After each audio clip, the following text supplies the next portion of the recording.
दोस्तों, अगर आप दमा यानी अस्थमा की प्रॉब्लम से पीड़ित हो और बिना पफ के आपका ज़िंदगी का गुजारा नहीं चलता है, अगर आप ऐसा व्यक्ति हो जो मोटापा के शिकार हो और आपने कोई फिटनेस क्लास या तो योगा क्लास ज्वाइन तो किया है, फिर भी क्लास पे जो आपका इंस्ट्रक्टर आपसे एक्सपेक्ट करते हो आप कर ही नहीं पाते हो, आपका श्वास फूल जाता है मोटापा की वजह से, या तो आप कोई एथलीट हो, गेम्स एंड स्पोर्ट्स में हो, आप चाहते हो कि बहुत अच्छा नाम कमाना उस फील्ड में, लेकिन आपका स्टेमिना आपका साथ नहीं दे रहा है, तो दोस्तों वेलकम टू कुसुम योगा।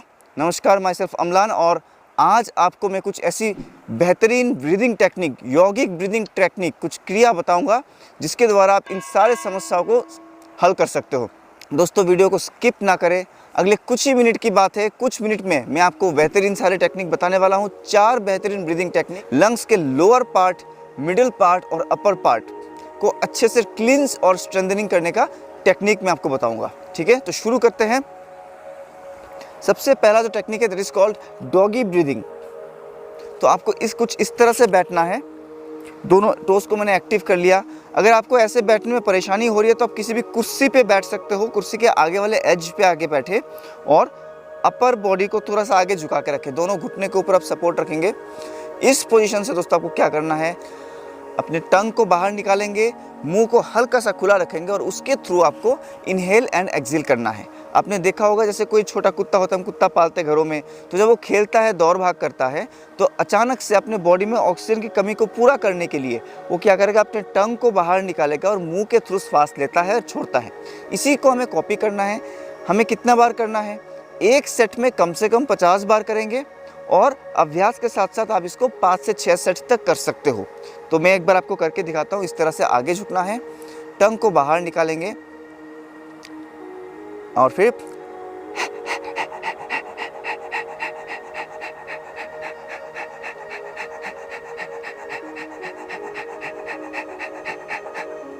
तो आप सुन रहे हो एक ह का साउंड आ रहा है। जैसे डॉगी ब्रीदिंग करता है तो एक हाफने की साउंड आती है, वैसे ही एक हाफने वाली साउंड इसमें आएगा, श्वास छोड़ते समय और लेते समय भी। और ऑटोमेटिकली जब आप थोड़ा सा आगे झुक के श्वास छोड़ोगे और श्वास लोगे मुंह से, तो आपका जो पेट है वो फ्लैपिंग होगा, अंदर बाहर अंदर बाहर। आपको अलग से इस पर ध्यान देने की जरूरत नहीं, ऑटोमेटिक फ्लैपिंग होगा। मैं थोड़ा सा आपको करके दिखा देता हूँ यहाँ पे। तो इस ब्रीदिंग में आपके एब्डोमिनल ब्रीदिंग के अच्छे से प्रैक्टिस हो जाता है, जिसके कारण अपने डायाफ्राम वाले रीजन का सबसे ज़्यादा एक्सरसाइज मिलता है और लोअर लंग्स आपके स्ट्रॉन्ग एंड क्लीन होता है दोस्तों। ठीक है, तो इसको क्या बोलेंगे, डॉगी ब्रीदिंग। जो दमे की पेशेंट है या तो लैक ऑफ स्टेमिना है, जो कोविड से रिकवर किए हुए पेशेंट है, वो शुरुआत में 50-50 के 2 या 3 सेट करे, बीच में थोड़ा सा आराम कर ले, धीरे धीरे बढ़ाते हुए 5 से 6 सेट करें। फिर हम आते हैं मिडिल लंग्स, अपने लंग्स के बीच वाले पोर्शन में। उसके लिए क्या करेंगे, that is again it's called rabbit breathing, खरगोश वाली सांस। तो ऑब्वियसली इसके लिए आपको आना पड़ेगा शशंकासन पोजीशन में। ठीक है, ये आप चेयर पे बैठे नहीं कर सकते, इसको आपको नीचे या तो बेड पे बैठ के ही करना है। दोनों घुटनों को, थाइस को जोड़ के रखेंगे, वहाँ से स्पाइन को सीधा रखते हुए हम धीरे धीरे आगे झुकेंगे। इस तरह से कितना आगे झुकना है उसका भी एक मेजरमेंट है। दोनों हाथों को आप जोड़ लोगे ऐसे और दोनों थंब को रेस करना है। फिर अपने चिन को टच करेंगे थंब के साथ, इस तरह से। ओके, फिर अगेन जैसे कि हम डॉगी ब्रीदिंग में कर रहे थे, हम अपने टंग को बाहर निकालेंगे, मुंह को थोड़ा सा खोलेंगे और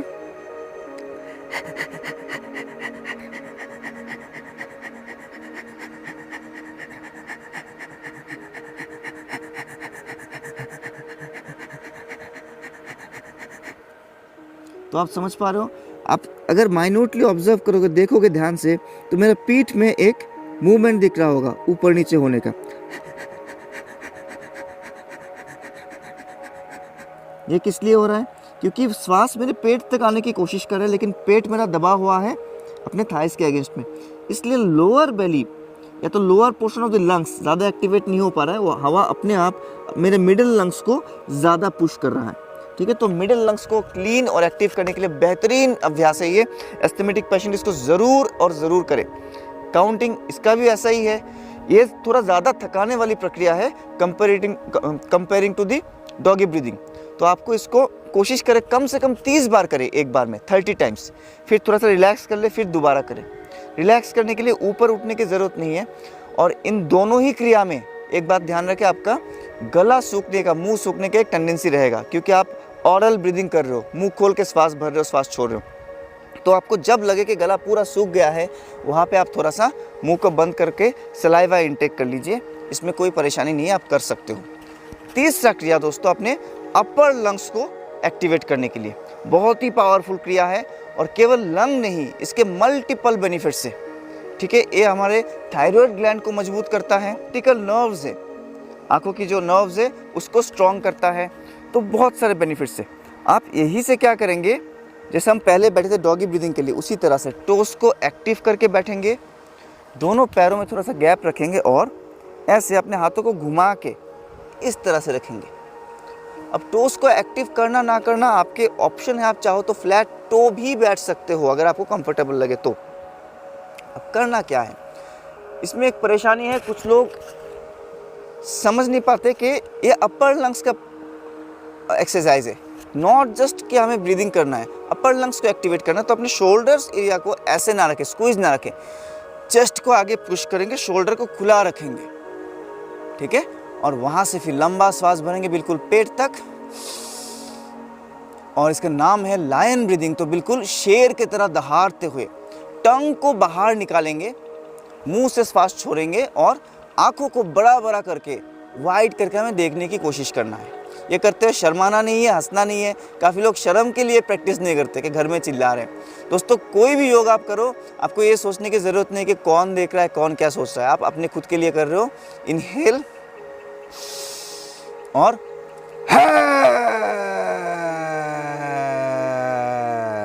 लंबा श्वास, ठीक है, दहाड़ते हुए।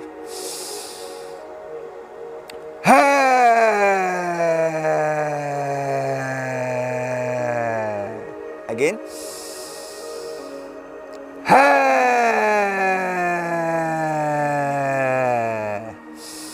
शोल्डर रीजन को खुला रखे, वाइड रखे ऐसे, ठीक है, ये बहुत इंपॉर्टेंट है।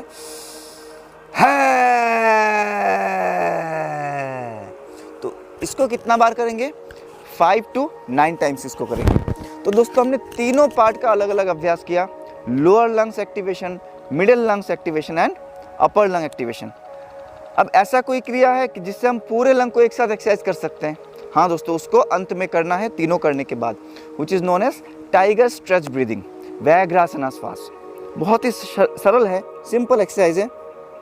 आपको यहाँ से आना है मार्जारासन वाली पोजीशन में, कैट काउ पोज, इस तरह से।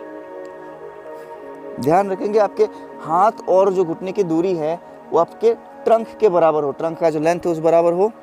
दोनों हाथों में शोल्डर विड्थ का गैप और दोनों घुटनों पे कमर का गैप, ठीक है, हिप डिस्टेंस। अब यहाँ से क्या करना है, सिंपली आपको श्वास भरते हुए कर सकते हैं, राइट पैर को उठाएंगे ऐसे और पूरा खींचते हुए कमर से ऊपर लेके जाएंगे, पूरा श्वास भरेंगे। At the same time you will also look up, आप भी ऊपर देखोगे और श्वास छोड़ते हुए ऐसे घुटने को लेके आएंगे बिल्कुल अपने फोरहेड के पास, पेट को अंदर स्क्वीज करेंगे। तो आप देख सकते हो जब मैं ऐसा कर रहा हूँ, मेरे लंग के तीनों पार्ट, पूरा रिब केज मेरा एक्सपैंड हो रहा है और इसमें पूरा रिब केज कोलैप्स हो रहा है। तो शुरुआत में अगेन धीरे धीरे करेंगे, जो बुजुर्ग है वो धीरे करेंगे। इस सारे क्रिया जो कार्डियक पेशेंट्स है वो धीरे करेंगे, कर सकते हैं, मना नहीं है, धीरे धीरे करेंगे। और जो थोड़ा यूथ है, यंग है, जो एथलीट्स है, अपने स्पोर्ट्स को बढ़ाने के लिए, स्पोर्ट्स पे और अच्छा करने के लिए, स्टेमिना बढ़ाने के लिए कर रहे हैं, तो पर्पस उनका अलग है, तो फास्ट करेंगे, वो इस स्पीड से कर सकते हैं।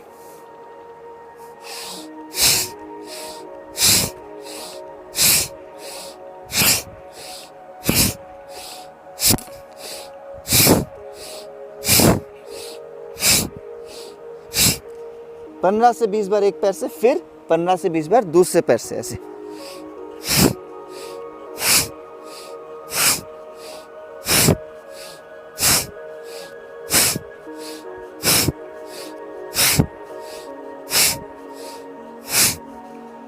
मैं आपको और बताना चाहूँगा, ये जो आखिरी में हमने किया tiger stretch breathing, it's excellent for your spine health. अपने स्पाइन को, मेरुदंड को हेल्दी रखने के लिए बहुत अच्छा है। तो दोस्तों ये कुछ बिल्कुल ही सरल और बिगिनर लेवल ब्रीदिंग वर्कआउट था। एस्थमा पेशेंट इसको ज़रूर करें, एथलीट और जिन बच्चों को छोटे उम्र से ही सांस लेने में दिक्कत है। एस्थमा मेडिकली डिक्लेयर्ड नहीं है, लेकिन सांस लेने में प्रॉब्लम होती है। थोड़ा सा चलने फिरने के बाद, थोड़ा सा दौड़ने के बाद थक जाते हैं, मुंह खोल के सांस लेने लगते हैं, छाती पे पेन होना, ये सारे लक्षण है इसके, तो लंग कैपेसिटी बढ़ाने की ज़रूरत है, वो ज़रूर करें।